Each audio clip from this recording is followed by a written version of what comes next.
మెడ్ plus లో అదే medicine అదే క్వాలిటీ, మార్కెటింగ్ డిస్ట్రిబ్యూషన్ ఇంకోటి అంటూ వీళ్ళకి అదనపు ఛార్జీలు ఉండవు. అందువల్లే 50 to 80% డిస్కౌంట్ లో మనకు అందిస్తున్నారు. ఈఈజీ యాక్చువల్గా మీరు ఏది ఇంటర్నేషనల్లో బాగా ప్రెస్టీజియస్ హెల్త్ ఇన్స్టిట్యూట్ అయిన మయో క్లినిక్లో ఈఈజీ ట్రైనింగ్ తీసుకున్నారు కదా. సో యాక్చువల్గా ఈఈజీ అంటే మనం ఒక ఇల్లు అనుకున్నప్పుడు ఇల్లులో వైరింగ్ ఉంటుంది. సో ఎక్కడ షార్ట్ సర్క్యూట్ ఉందో తెలుసుకోవడానికి ఈఈజీ లాంటివి చేస్తారా? సో అంటే ఒక లేమన్ లాంగ్వేజ్లో చెప్పండి. సో ఈఈజీ ఏం చేస్తుంది, సరైన మందుల వాడకంలో ఇవి వాడాలని సూచించడానికి ఈఈజీ ఎట్లా హెల్ప్ చేస్తుంది? ఈఈజీ డెఫినెట్గా ఈఈజీతో మనం దాని అడ్వాంటేజెస్ దానికి ఉన్నాయి, కానీ కేవలం మనం ఈఈజీని బేస్ చేసుకుని ట్రీట్ చేయము. ఎందుకంటే ఇప్పుడు ఒక పేషెంట్కి ఫిట్స్ వస్తుంటే కనుక మనం ఈఈజీ చేస్తే అది పికప్ చేయొచ్చు, చేయకపోవచ్చు. ఫిట్ లేనప్పుడు అంటే ఫిట్ వచ్చి తగ్గిపోయిందంటే 2 రోజుల క్రితం అని చెప్పి తీసుకొస్తే ఆ ఈఈజీ చేసినప్పుడు మనకి పికప్ అయ్యే శాతం 50% ఉంటుంది. ఓకే, మిగతా 50% మనకు అప్పుడు కనపడకపోవచ్చు నిజంగా ఫిట్స్ ఉన్నా కూడా. అందుకనే పేషెంట్ హిస్టరీ చాలా ఇంపార్టెంట్. కొంతమందికి సార్ అలా చూస్తూ ఉంటాడు ఇప్పుడు కూడా మాట్లాడడం మధ్యలో అని చెప్తారు. అప్పుడు మనం ఈజీ చేస్తుంటే మన ఓపీడీ ఈజీలో కూడా పికప్ అయిపోతూ ఉంటుంది అనమాట. లేకపోతే కొద్దిమందికి ఫిట్స్ వచ్చినాయి, వాళ్ళకి ఫిట్స్ అప్పుడు రన్ అవ్వకపోయినా ఇంటరెక్టల్ రికార్డ్ అంటారు, అక్కడక్కడ స్పైక్స్ కూడా కనపడుతూ ఉంటుంది అనమాట. సో దాన్ని ప్రాపర్గా ఇంటర్ప్రిట్ చేసుకుంటే అది మంచి ఆయుధం అన్నమాట తప్పకుండా. అంటే ఈజీ చేయటం వలన ఏంటంటే కనుక మనకి కొంతమంది ఫిట్స్ లేకపోయినా ఫిట్స్ వచ్చినట్టు బిహేవ్ చేయొచ్చు. సో మనకేంటంటే కనుక ఈజీతో అదొక హెల్ప్ అవుతుంది. అంటే ఉదాహరణకి ఫిట్ వచ్చినప్పుడు మనం ఈజీ రికార్డ్ చేస్తే ఆ ఈజీలో కనుక ఫిట్స్ కనుక పికప్ అంటే ఎలక్ట్రికల్ యాక్టివిటీ పికప్ అవ్వకపోతే, అంటే ఫిట్స్ లాంటి ఎలక్ట్రికల్ యాక్టివిటీ పికప్ కాకపోతే కనుక మనం దాన్ని ఏమనుకోవచ్చు, అది ఫిట్ లాంటి యాక్టివిటీ కానీ ఫిట్స్ అవ్వకపోవచ్చు అని నిర్ధారణకు రావచ్చు. ఉదాహరణకి సూడోసీజర్స్, కొద్దిమంది ఫిట్స్ లేకపోయినా వచ్చినట్టు నటిస్తూ ఉండొచ్చు ఒక్కోసారి అనమాట డిస్టర్బెన్స్ మూలాన. అది మనం ఓపీడీ ఈజీలో మనం గుర్తించలేకపోవచ్చు. అందుకే ఏం చేస్తాం, పేషెంట్ని అడ్మిట్ చేసి వీడియో ఈజీలో పెడతాం. వీడియో ఈజీలో పెట్టినప్పుడు ఏమవుతుంది, అతను నిజంగా కొట్టుకుంటున్నప్పుడు మనకి ఈజీ కనెక్షన్లో రికార్డ్ అవ్వకపోతే అతనికి అది ఫిట్ కాకపోవచ్చు అనే నిర్ధారణకు వస్తాం. ఎక్కువ శాతం మందికి అది పికప్ అవుతుంది. పికప్ అవ్వకపోతే కనుక ఖచ్చితంగా అది ఫిట్ కాదేమోనని చెప్పి మనం అనుమానించాల్సిందే. అంటే ఈజీ మనకి ఏం ఉపయోగం చేస్తుంది, ఫిట్ అవునో కాదో చెప్పచ్చు అది వచ్చినప్పుడు రికార్డ్ చేస్తే కనుక.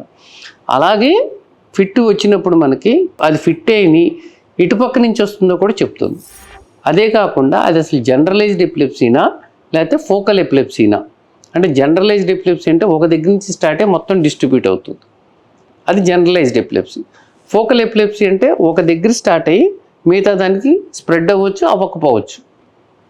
అలా తెలుసుకోవటం వల్ల ఉపయోగం ఏంటంటే కనుక జనరలైజ్డ్ ఎపిలెప్సీలో ఇచ్చే మందులు ఫోకల్ ఎపిలెప్సీలో కూడా ఇవ్వచ్చు, కానీ ఫోకల్ ఎపిలెప్సీలో ఇచ్చే మెడిసిన్స్ జనరలైజ్డ్ ఎపిలెప్సీలో ఇస్తే ఒక్కోసారి అది పెరిగే అవకాశం ఉంటుంది.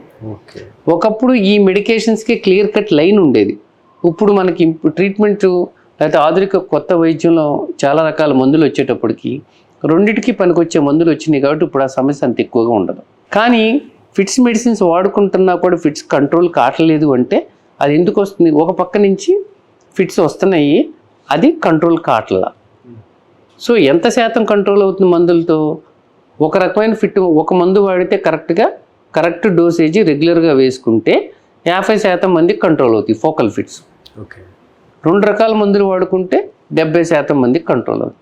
మిగతా 30% మందికి కంట్రోల్ అవ్వదు మనం మందులు వాడుకున్నా కూడా, 25-30% మందికి. దాన్ని మనం రిఫ్రాక్టరీ ఎపిలెప్సీ అంటాం. అంటే మందులకి లొంగని ఎపిలెప్సీ. అది ముఖ్యంగా ఎక్కడ ఫోకల్ ఎపిలెప్సీ, అంటే ఒక పక్క నుంచి అరైజ్ అవుతుంది. సో మన ఈజీ ఏం చెప్తుంది, ఇది ఫిట్టే ఒకటి, ఇది ఒక పక్కనే 2 పక్కల నుంచి ఒకసారి స్టార్ట్ అయిందా ఒక పక్కనే వస్తుందా 2 చెప్తుంది. మూడోది మనకు అది నిర్ధారణ అయినప్పుడు మనం ఏ మెడిసిన్ పెడతాం, మెడిసిన్ పెట్టినప్పుడు మెడిసిన్స్ కనుక వర్కౌట్ అవ్వకపోతే ఆ 30% మందిలో కొద్దిమందికి సర్జరీ చేస్తే కనుక వీళ్ళకి కంట్రోల్ అయ్యే అవకాశం ఉంటుంది. ఒక్కోసారి మెడిసిన్స్ కూడా లేకుండా కూడా కంట్రోల్ చేయొచ్చు కొద్ది శాతం మందిలో. అందుకని ఈ ఎపిలెప్సీ సర్జరీ చేయటానికి కూడా ఈ ఈజీ దాన్ని ఐడెంటిఫై చేస్తుంది. కానీ మనం కేవలం ఈజీ ఆధారపడే చేయము, క్లినికల్ కంకార్డెన్స్ అంటాం. అంటే మనం హిస్టరీ తీసుకుంటున్నప్పుడు నాకు ఎడం చేయి కదులుతుందండి అని చెప్పాడు అనుకోండి స్టార్ట్ అయినప్పుడు. తర్వాత స్ట్రోక్ కోల్పోతున్నానంటే ఏంటి, కుడి పక్క నుంచి అరైజ్ అవ్వచ్చు ఫిట్ మోస్ట్ ప్రాబబులీ. అట్లాగే మనం ఎంఆర్ఐ చేస్తే గడ్డ ఎంఆర్ఐ లేకపోతే ఏమైనా స్కారు కుడి పక్కన ఉండొచ్చు. సో క్లినికల్ కన్కార్డెన్స్ అంటే రెండు మనకి సరిపోయింది. ఈజీ చేసినప్పుడు ఫోకస్ ఒకవేళ మనకి ఎడం పక్కనే వస్తుంది అనుకోండి, అంటే ఏంటి డిస్కార్డెన్స్. అంటే హిస్టరీ బట్టేమో ఎడం చేయి కదిలిస్తున్నాడు, ఎంఆర్ఐ ఏమో కుడి పక్కనే ఉంది, అంటే ఎడం చేతికి సరిపోతుంది. కానీ ఈజీ ఫోకస్ ఇటు చూపిస్తుంది ఏంటి అని మనం వీడియో ఈజీని జాగ్రత్తగా చూసుకుని కాదు మనం కరెక్ట్గా దాన్ని అక్కడి నుంచి కాదు, అది అప్పటికే స్ప్రెడ్ అయ్యి ఇక్కడి నుంచి ఎక్కువ కనపడుతుందా. సో ఇది చాలా సున్నితమైన ఇన్వెస్టిగేషను, జాగ్రత్తగా ఇంటర్ప్రిట్ చేయాలి, దానికి తగ్గ మనం డెసిషన్ తీసుకోవటానికి పనికొస్తుంది అనమాట. ఓకే, అంటే ఫస్ట్ ఫిట్టా కాదా పనికొస్తుంది, జనరలైజ్డ్గా ఫోకల్లో పనికొస్తుంది, ఫోకల్లో ఇటుపక్క నుంచి వస్తుందో పనికొస్తుంది. సో దానికి తగ్గట్టు మనం మెడిసిన్స్ కూడా ఏమన్నా వాడుతూనే మార్చుకోవడం కూడా పనికొస్తూ ఉంటుంది. ఒక్కోసారి ఫిట్స్ వచ్చే వాళ్ళకి కూడా మధ్య మధ్యలో ఫిట్ అనుకుని రావచ్చు, అది ఫిట్ కాదని కూడా మనం తెలియజెప్పడానికి ఈజీ తెలియజెప్పడానికి వాళ్ళకి కూడా ఎడ్యుకేట్ చేయడానికి కూడా పనికొస్తుంది. ఓకే.